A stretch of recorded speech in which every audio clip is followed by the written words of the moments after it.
One of the most interesting experiences I have with most couples when I work with them is that the issue is not love. It's not that there's not the connection as far as the commonalities that attract them to each other. It's the linear language and how it's perceived, how it's experienced by the other person. So, for example, just imagine a couple driving and say the woman says, "Hey, Hank, would you like to get some ice cream?" And he takes that literally and just looks at her and says no. And he just continues to drive.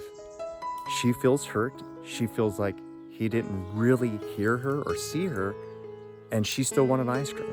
That's just a simple example. And he's just clueless because he basically answered her as a direct question for him.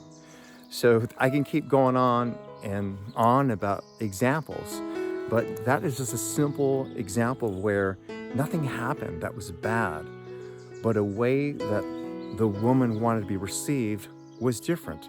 Another example would be this, is just imagine this happens more when people first start dating, is that they might say, I'm sexual, and the guy says, I'm sexual also, and I'm comfortable with that.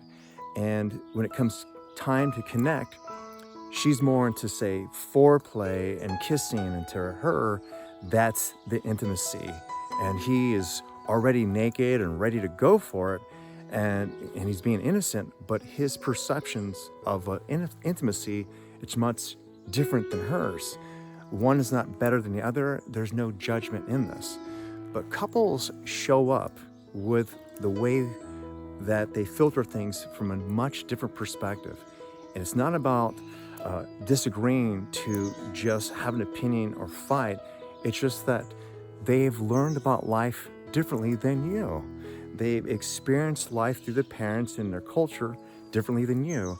And then based also with their life experiences, including trauma to past relationships, that they have this unconscious filtering screen. So sometimes when you say something that you think it's coming purely from you, they experience it as if they've heard this before because they still haven't maybe worked something out.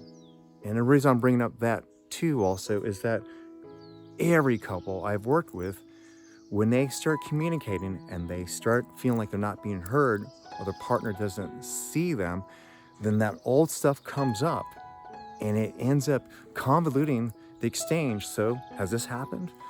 You're arguing about like the specific topic and it always goes somewhere else. It's like it could be something really simple, and you start saying to each other, why don't we fight about the stupidest little things?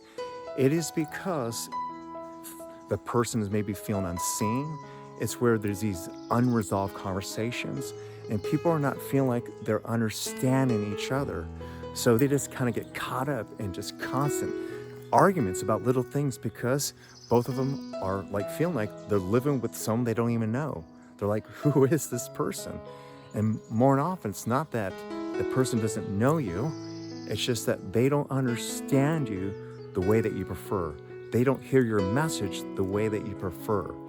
So there's this disconnect.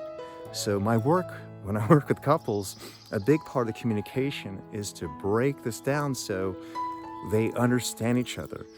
What's difficult is when couples try to work it out and they're trying to explain it, they're usually using language which still their partner doesn't understand, or they're so heated, they might be saying, I just want you to connect to me, but it looks like that person's angry, so the person's pulling back and so forth and feels like they're being attacked. So having a mediator, having a coach who understands this dynamic and the different ways that people communicate can be extremely beneficial. So, back to that again, couples typically don't have issues with their love or have the same desires.